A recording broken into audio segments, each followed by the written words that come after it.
Most services, because that's what education is, it's a service, work better when the people that are using the service have options in accordance with what the objectives are. So, for instance, with a student, you kind of have two customers. You have the child and you have the parents. The child's the one that's getting the benefit of the service, but the parents have a guardianship and a responsibility over that child to make sure that the service that they are getting is actually equipping them. We don't see that anymore, right? Anymore, it's like, no, it's the government's job to educate my kid. That's why I pay taxes. Nope, it's yours. And whether you're rich or whether you're poor, I'm sorry, the responsibility doesn't go away. It's still yours. Now, if you choose to team with the public school system in order to do that, you may have to, right? It may be the only thing that you can afford. What I would say is please don't then say, well, this is it. Now, I would tell you this. I think socialization is actually the worst reason to send your children to public school. If you're sending your child to public school because they have a lot of resources with respect to, a computer lab or a music lab or whatever it is, or sports and stuff like that you can't replicate somewhere else that you think is important, totally understand. Maybe they have teachers at that school that you really, really like. Totally get it.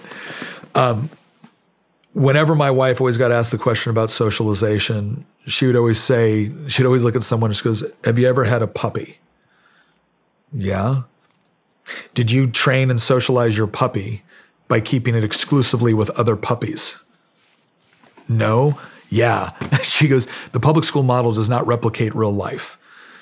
It is the only portion, it's the only part of your life that you will ever be running into locations based exclusively off of your age group and said, these are now your peers.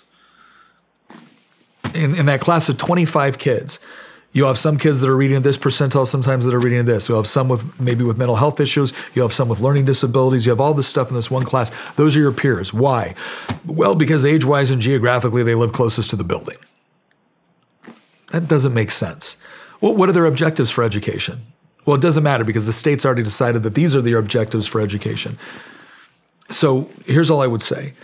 Just remember, public school, and I don't mean this to sound like nefarious or mean, it's a practical reality. Public school was not made with your child in mind. Public school was made with the mass production of education in mind.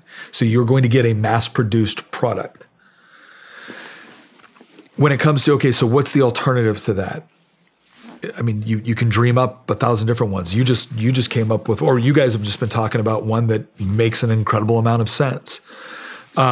We did one that was a combination of homeschool and then also a co-op. So our kids 1 day a week would go and they would, go to certain classes, especially on subjects that we didn't feel competent to train them on. I mean, you throw an Algebra 2 book at me and that might as well be Egyptian hieroglyphics, right? Like I don't know. Stop putting letters in my math, right? But here's what I would say. I think it can be a very intimidating thing for parents, but remember that it's an intimidating thing in part because there's a whole industry which profits and benefits from you believing that this is completely beyond your capability. It isn't. People have been educated for centuries without the current public school model that we have within the United States. Here's the other thing to keep in mind. I don't care if it's a public school. I don't care if it's a private school. Almost all of those institutions, some private schools are a little bit better about this, but almost all those institutions are going to be getting their pool of teachers from the same place, and that's the university system. If you're going to Penn State, you are almost definitely going to get some aspect of critical pedagogy as part of your formal training to become a teacher. One of the big things when there was a huge battle in Virginia, and this showed up on the Daily Wire and everything else about Loudoun County and some of the other things that were going on, is critical race theory in the classroom. And I got told that I was a racist because I claimed that, yes, this is infiltrating into our school system, critical theory and critical race theory and queer theory. No, it isn't. Show me the curriculum. Okay. They were asking for the curriculum within their children's curriculum. I said, no, that's not where you need to look at it. Here is all of the various things from the Virginia Department of Education website. Here's all the classes, courses, various materials that they give to teachers to be able to use. And what were those provided for? Oh, it was provided by all these outside organizations. Let's click on that. Oh, look at this. It's teaching about how to make your child an anti-racist child based off of things from Ibram X. Kendi. Ibram X. Kendi believes that there should be a federal department of anti-racism, which is not elected and has the power to overrule any local, state, or federal law by fiat. That's authoritarianism. But I could go and I could point to all of it. And they're like, and that was what was so pernicious about the lie. I'm teaching your teachers that this is the way they need to think about society, that this is the lens through which they should teach math and history and English and writing and everything else. So yeah, it's not in your kid's curriculum per se, which is to say your kid could come home and say, oh, look, today we're studying critical race theory 101 or queer theory 101. No, what you did was you took the people responsible for educating them and you ran them through all of the training.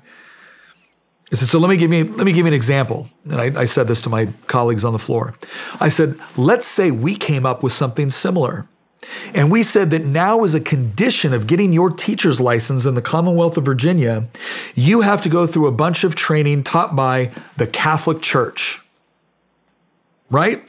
All of your training, your worldview training, everything as a teacher, you're going to be taught that what the Catholic Church says explains everything that you see with society. Now go teach math. Would you come back here? If I came back here and I said, what do you mean Catholicism's in the schools? Show me in your kid's curriculum where. No, you'd recognize that what I did in order to get my agenda through was I made sure that the teachers had to study it as a condition of their licensure. So the thing to keep in mind is that almost every professional school out there is going to require a certain amount of credentialing. You should probably ask some important questions with respect to where that credentialing came from and what the actual worldview of the teachers that are, because there's a ton of good teachers out there. A ton of good teachers that sat through all this crap, didn't believe it, and then came in and are doing an excellent job in the classroom. But still understand that that's the reality. So when you talk about like various homeschool things and you have people tell you like, show me your master's degree in education, show me your PhD in education. Do I need a PhD in education to teach my kid how to read? I mean, especially now, with relatively little effort, I can find some of the best programs on the planet to teach literacy to my kids, which, by the way, it's mainly phonics-based. Right? So here's what we did with our kids. I'm not saying that everybody should do this. This is just what we did. We've been pretty happy with it. When our kids were very little, we ran them through very, very the kind of standard curriculum that you would expect. They learned about history. They learned about math. They learned about reading. They learned about writing. Why? Because you got to learn how to read, right? Like this is a non-negotiable. This isn't this isn't woodshop versus learning how to code. You got to learn how to read. So great, we did what we needed to. All of our kids read. You got to learn how to do basic math. 2 of our kids struggled with math. 1 of our kids struggled with reading. Do we wait around and call up a school board to see if we could change the curriculum? Do we ask the school? No. It's like, okay, we're going to try this curriculum now. And we're not going to try the curriculum 3 years into realizing there's a problem. We're going to try it now. And then what we did is very early on, we found the things that work and we found the things that didn't work. And now all of a sudden, my son, who was very good at math, but reading took him a little bit longer when he was younger, he was able to excel in math because he wasn't waiting for the rest of the class to pick up, nor was some rest of the class waiting for him to pick up in the areas where he needed more instruction. Same thing with my girls. My girls excelled in certain areas and they had difficulty in other areas. We could adjust the curriculum as needed, but we didn't have to slow everything down on the areas that they were good at. They could excel as far as they could go. And then when it came to socialization, did we put them in situations where it was just their peers? No. We put them in constant situations, whether it was, going to places or events or, me being involved with politics or things like that, where they were forced to interact with people younger than them, the same age and older than them on a regular basis. It became natural for them. They're comfortable talking to adults because they've always had to talk to adults. They're comfortable, helping out and working with little kids because they had to do that for each other with olders and younger siblings, but they also had to do it with other friends that we had that would come over and they'd help babysit or whatnot. And so I feel like that created a far more well-rounded socialization experience. Plus, we got that basic core education that everyone needs to have. Well, now when they got older, we started to ask more questions like, where are your interests at? So if all of your interests are associated with things that are more, let's say, English oriented or history oriented or science oriented, well, then that's where we're going to start to develop you more. Like my oldest daughter loved things associated with English and the arts and the creative. She couldn't stand math. We got her up to a level of math that every basic person should understand, even though now you can probably pick up your phone and figure it out anyway. We equipped her with the tools that she could use to get to the math problems that she needed to do. But am I going to sit there and make her go through an additional 3 years of math just so I as a parent can say, she got trigonometry? No. I'm going to let her focus in on the things that actually give her joy and actually feed into the things that she wants to do as a career. And so now learning isn't drudgery. It's a thing that she's using to prepare herself. Not to mention the fact that education is no longer seen as, oh yeah, that's where I sit down and I open this book and I do this thing. Education is, these are the capabilities I'm developing to make myself socially and financially capable. Hey everybody, I'm Shawn Ryan. Click here to subscribe to the Shawn Ryan Show YouTube channel for the hottest and most compelling interviews that you will not see anywhere else.